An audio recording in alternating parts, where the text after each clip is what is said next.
Waalaikumsalam warahmatullahi wabarakatuh. Ya, selamat pagi semuanya. Pagi. Oke, kelihatan ya masih semangat pada pagi hari ini. Oke, seperti biasa sebelum kita mulai pembelajaran, silakan kepada KM untuk pimpin doa terlebih dahulu ya. Silakan KM untuk pimpin doa terlebih dahulu. Sebelum mulai belajar, alangkah baiknya kita berdoa terlebih dahulu. Berdoa dalam hati dimulai.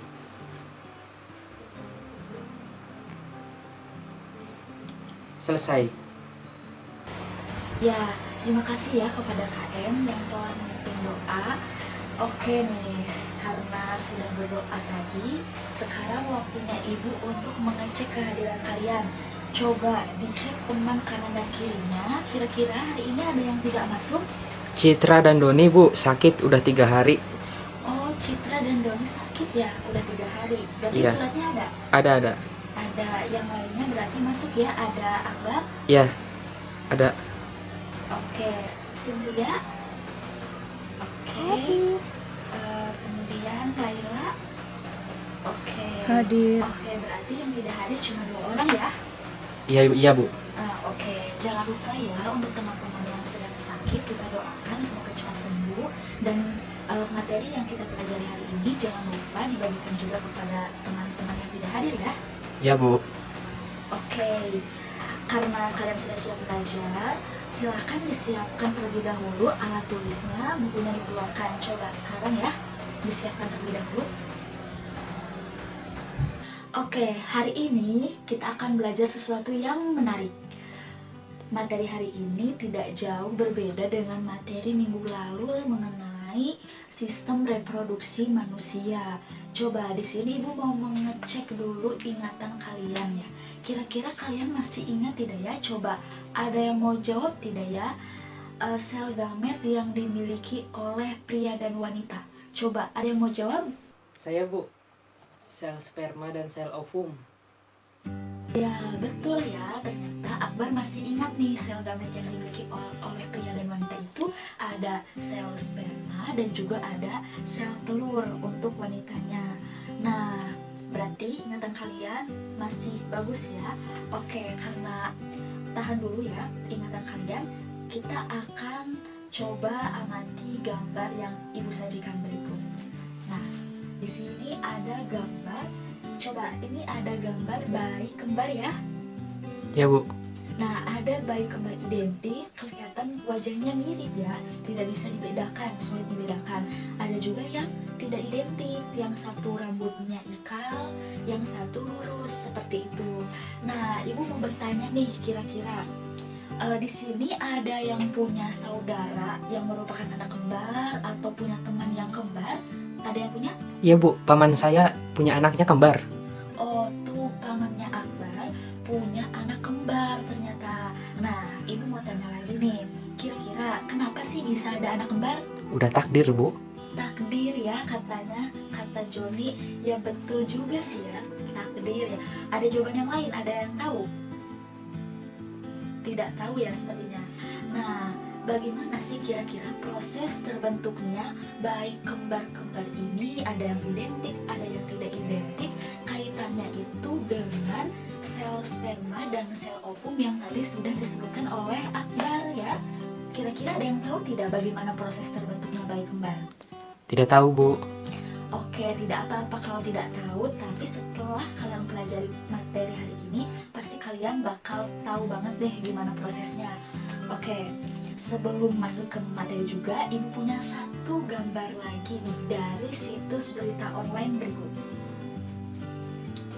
Nah, terlihat ya, di situ ada berita tentang pembuangan bayi. Kira-kira nih tanggapan kalian bagaimana sih melihat situasi seperti ini? Miris sekali, Bu. Miris sekali ya, betul miris sekali. Apalagi di situ tertera pelajar SMA ya pelakunya.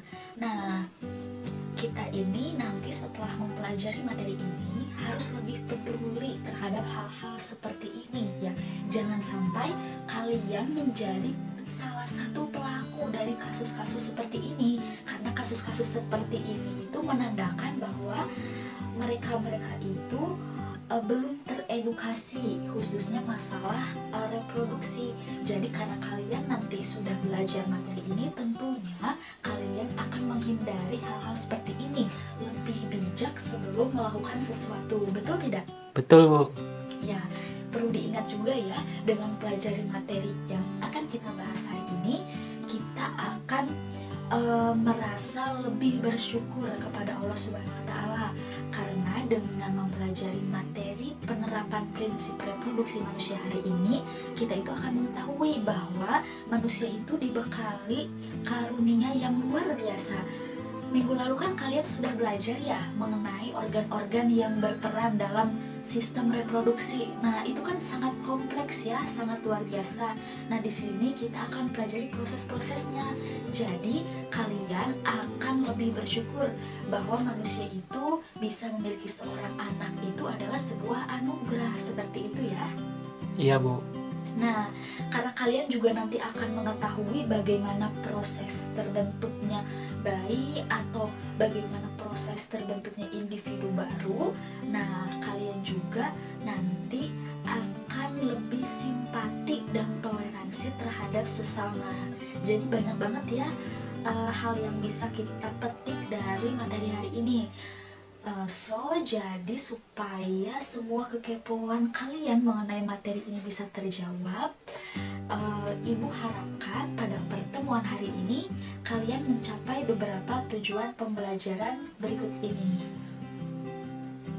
Nah, bisa dilihat ya, ada 7 tujuan pembelajaran. Jadi diharapkan pada pertemuan hari ini kalian bisa menjelaskan pengertian fertilisasi, kemudian menjelaskan proses terjadinya fertilisasi, kemudian menjelaskan apa itu kehamilan, kemudian bagaimana proses perkembangan embrio, bagaimana proses perkembangan janin, kemudian bagaimana proses kelahiran seorang manusia, dan kalian juga bisa menganalisis keterkaitan antara fertilisasi yang terjadi dengan kehamilan yang dihasilkan seperti apa.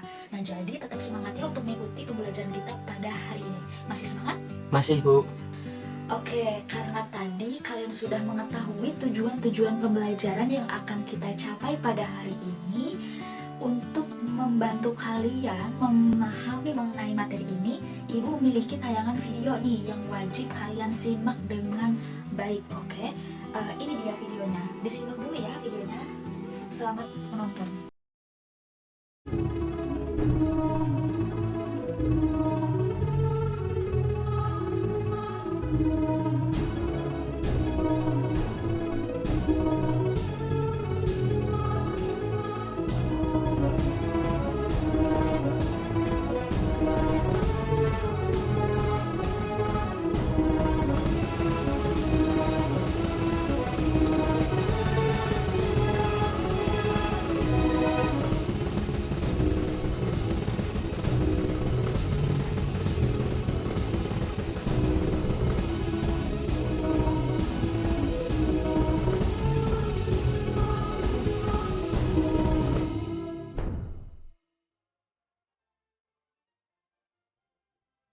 Oke, kalian tadi sudah menonton ya tayangan video mengenai proses fertilisasi, perkembangan janinnya seperti apa, kemudian proses singkat kelahirannya seperti apa.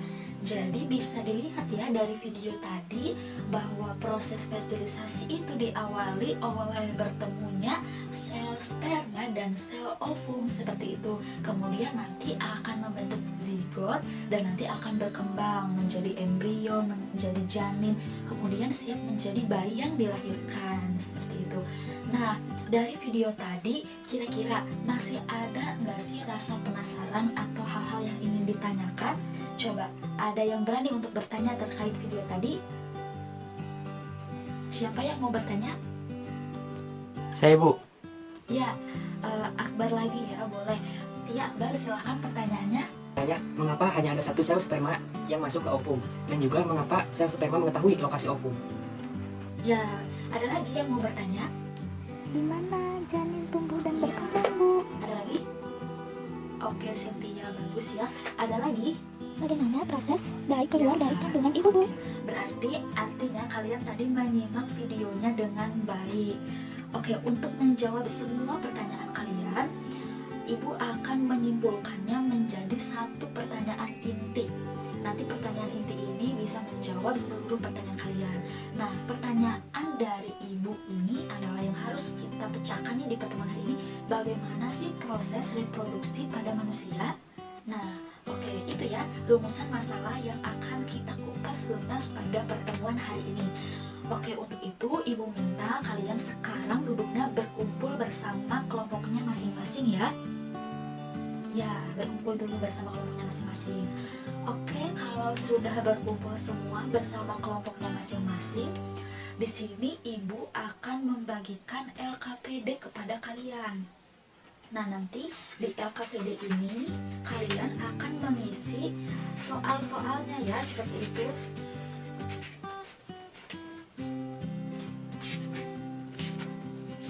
Nah, nanti di LKPD ini yang akan Ibu bagikan, nah di situ nanti diisinya itu secara berkelompok ya. Jadi cara pengerjaan LKPD-nya itu nanti kalian melakukan kajian literatur seperti biasa ya, sudah terbiasa melakukan kajian literatur, boleh dari buku paket biologi yang kalian miliki, boleh dari internet, jadi bebas ya, pokoknya kalian boleh cari semua informasi dari manapun untuk mengisi LKPD ini, seperti itu. Nah, Ibu contohkan dulu ya. Nah, di sini ada soal mengenai struktur dari sel, sperma, dan ovum. Nah, nanti titik-titiknya ini diisi ya oleh struktur yang dimiliki oleh sel ovum ataupun sel sperma itu. Nah, kemudian nanti di LKPD ini juga ada pertanyaan-pertanyaan yang harus dijawab secara berkelompok. Artinya pertanyaannya itu harus didiskusikan terlebih dahulu ya bersama kelompoknya. Kira-kira dari penjelasan Ibu mengenai pengerjaan LKPD ada yang mau ditanyakan? Tidak ada, Bu. Tidak ada, berarti sudah paham semua ya. Oh iya, waktu pengerjaannya 30 menit ya, cukup? Insya Allah, Bu, cukup. Oke, insya Allah cukup. Oke, sekarang selamat mengerjakan ya, silakan.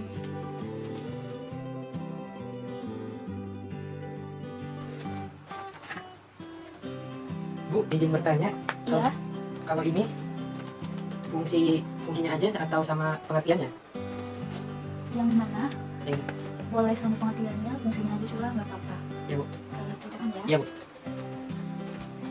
Oke, tadi kalian sudah mengerjakan data collecting atau mengumpulkan data. Tadi sudah baca-baca dari referensi. Nah, silakan sekarang lanjutkan untuk mulai mengisi LKPD ya, mengisi pertanyaan-pertanyaannya setelah data collecting, yaitu di data processing. Nah, diharapkan di data processing ini kalian berdiskusi ya bersama teman kelompok kalian untuk mulai mengisi. Silakan.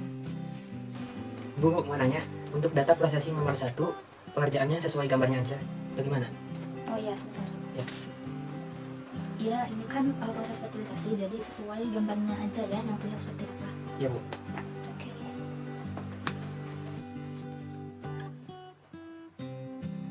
Sudah selesai semua? Sudah, Bu.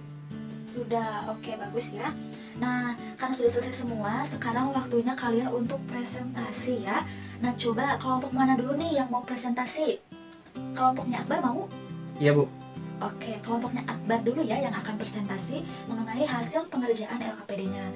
Oke, nanti kalian semua yang tidak presentasi, mohon menyimak untuk jawaban yang disampaikannya. Nanti kalau ada pertanyaan boleh diajukan. Oke, silakan kepada kelompok 1, kelompoknya Akbar untuk mempresentasikan LKPD-nya. Silakan. Assalamualaikum warahmatullahi wabarakatuh. Waalaikumsalam. Saya Akbar, perwakilan dari kelompok 1. Di sini saya akan mempresentasikan hasil pengerjaan LKPD. Data koleksi. Yang pertama, A. Nukleus atau inti sel, B. Akrosom, C. Ekor, D. Zona atau membran pelosida, E. Sel folikel, F. Inti sel ovum. Data processing. Yang pertama, tahap fertilisasi. A. Sel sperma akan menembus sel folikel. B. Bagian kepala sel sperma atau akrosom akan mengeluarkan suatu enzim pencernaan yang dinamakan dengan hyaluronidase. Enzim ini akan mencerna bagian membran pelosida. C. Bagian membran pelosida akan mengalami kerusakan sehingga bagian nukleus dari sel sperma akan menyentuh membran sel ovum. Selanjutnya, granula kortikal tersebar dan mengeluarkan senyawa tertentu. Hal ini akan menyebabkan pengerasan membran pelosida. Ketika terjadi pengerasan membran pelosida, sel sperma yang lainnya tidak akan bisa masuk. D. Nukleus dari sel sperma akan masuk ke dalam ovum. Kemudian akan terjadi proses fertilisasi, bertemunya nukleus sel sperma dan nukleus sel ovum. Demikian presentasi dari saya, kurang lebihnya mohon maaf. Ada yang ingin bertanya? Saya. Iya, so. Kenapa cuma ada satu sel sperma yang masuk? Tadi kan saya sudah menjelaskan, karena membran pelusidanya mengeras, jadi tidak ada yang masuk lagi. Oh, oke. Ada yang ingin bertanya lagi? Kalau tidak ada, saya tutup, kurang lebihnya mohon maaf. Wassalamualaikum warahmatullahi wabarakatuh. Oke, bagus ya jawaban dari kelompok 1. Secara umum jawabannya sudah tepat. Namun di sini Ibu akan mencoba menjelaskan kembali untuk lebih memahamkan kalian mengenai konsep yang kita pelajari pada pertemuan hari ini.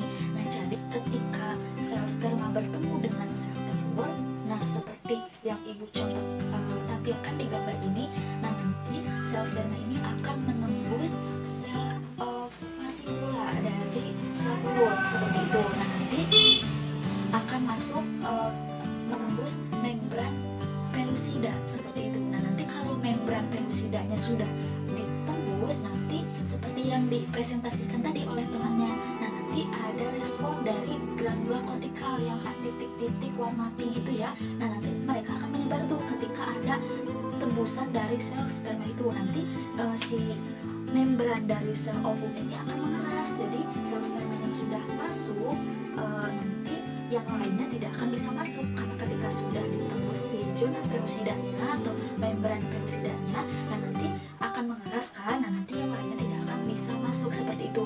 Nah selanjutnya nanti inti dari sel sperma dan inti dari sel telur ini akan bersatu seperti itu, bertukar materi genetik dan lain sebagainya. Dan tadi juga disebutkan oleh rekannya, nanti kan akan terbentuk zigot setelah peleburan inti sel sperma dan inti sel telur. Nah nanti zigot ini akan berkembang menjadi embrio seperti itu. Nah kemudian terkait dengan baik kembar identik dan tidak identik itu tadi juga kan sudah dipresentasikan oleh rekannya. Di sini Ibu akan mempertegas, jadi kalau baik kembar identik itu terbentuknya dari satu sel sperma dan satu sel ovum. Nah ketika berkembang dia itu akan berkembang menjadi 2 embrio yang berbeda, sehingga nanti identik biasanya juga jenis kelaminnya sama. Sedangkan untuk bayi kembar tidak identik, nah itu karena di tuba fallopiannya itu ditemui ada 2 atau lebih sel telur yang matang dan nanti dibuahi oleh 2 sel sperma yang berbeda, sehingga nanti akan terbentuk embrio yang berbeda, janinnya yang berbeda seperti itu. Oke, karena pertemuan kita sudah hampir selesai, di sini Ibu mau coba nih, ada yang mau menyimpulkan tidak ya kegiatan kita dari awal sampai akhir? Coba siapa yang mau menyimpulkan? Saya, Bu. Oke, Akbar lagi, gak apa-apa ya, nanti Akbar dapat hadiah nih dari Ibu karena sudah sangat aktif di kelas pada hari ini. Oke, silakan untuk menyampaikan kesimpulan dari pembelajaran kita pada hari ini. Kesimpulannya hari ini kita telah mempelajari proses reproduksi pada manusia. Ya, tadi Akbar telah menyimpulkan pembelajaran kita pada hari ini. Tetapi di sini Ibu juga akan menyimpulkan ya supaya kalian lebih mantap lagi. Jadi intinya pada pertemuan hari ini kita telah mempelajari proses reproduksi pada manusia yang meliputi proses fertilisasi, kemudian proses perkembangan embrio dan janin serta proses kelahiran.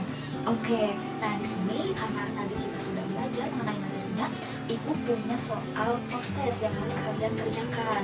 Soalnya itu berupa soal esai dan isi yang singkat, jadi waktunya cuma 10 menit ya, karena hanya 10 soal. Bagaimana? Apakah cukup waktunya 10 menit? Insya Allah, Bu, cukup. Oke, insya Allah cukup ya. Oke, ini dibagikan dulu ya. Oke, silahkan dikerjakan post-testnya. Selamat mengerjakan. Oke, nanti yang sudah selesai sama KM-nya langsung ditaruh di meja Ibu saja ya di kantor. Nah, untuk pertemuan selanjutnya jangan lupa kalian baca materi mengenai ASI eksklusif, oke? Jadi nanti bulan kita akan belajar mengenai ASI eksklusif. Nah, untuk pertemuan hari ini bekal yang akan kalian bawa pulang yaitu adalah Ibu minta kalian mengerjakan tugas pembuatan makalah. Jadi nanti setiap kelompok silakan untuk membuat makalah mengenai proses reproduksi pada manusia yang isinya meliputi fertilisasi, perkembangan embrio dan janin serta persalinan, dikumpulkan minggu depan. Bagaimana? Apakah ada pertanyaan? Tidak ada. Sudah paham ya? Iya, paham, Bu. Oke, paham. Jadi jangan sampai telat ya untuk mengumpulkan makalahnya minggu depan. Oke, di akhir pembelajaran ini siapa yang mau menyampaikan pesan-pesannya selama kita belajar dari pagi sampai sekarang? Siapa? Saya, Bu. Oke, Akbar lagi. Silahkan untuk menyampaikan kesan-pesannya pembelajaran kita pada hari ini. Kesan dan pesan di pembelajaran kali ini menurut saya sangat menarik karena kita bisa mengetahui cara reproduksi manusia. Dan untuk kasus pembuangan bayi-bayi, semoga itu tidak terjadi lagi karena proses reproduksi itu sangat sulit. Oke, terima kasih kepada Akbar yang telah menyampaikan pesan-pesannya. Nanti di pertemuan selanjutnya Ibu harap kalian lebih aktif lagi ya, jangan hanya Akbar nanti, supaya kalian itu punya pengalaman yang berbeda seperti itu. Nah, oke, karena pembelajaran kita sudah selesai, mari kita akhiri pembelajaran kita dengan mengucap Alhamdulillah yang lebih alamin. Ibu tutup kelas pada hari ini. Wassalamualaikum warahmatullahi wabarakatuh. Selamat beristirahat.